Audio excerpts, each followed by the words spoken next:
खऱ्या अर्थानं येणाऱ्या काळाचं कुठलं माध्यम आहे असं विचारलं तर त्याचं उत्तर म्हणजे डिजिटल.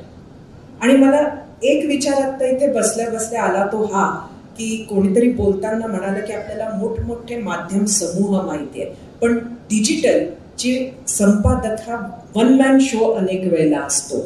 म्हणजे येणाऱ्या काळाचं हे माध्यम आहे, याच्या समोरचं सगळ्यात मोठं आव्हान जर आहे तर ते आजही डिजिटलसाठी आपल्याला रेव्हेन्यू मॉडेल ज्यानं डिजिटल माध्यम सस्टेन होईल ते आपल्याला अजूनही सापडलेलं नाहीये, पण ते नक्की सापडेल. आणि त्यानंतर मला असं वाटलं की हे 12,000 संपादक असणार नाही तर 12,000 मीडिया हाऊसेस असतील येणाऱ्या काळाचे.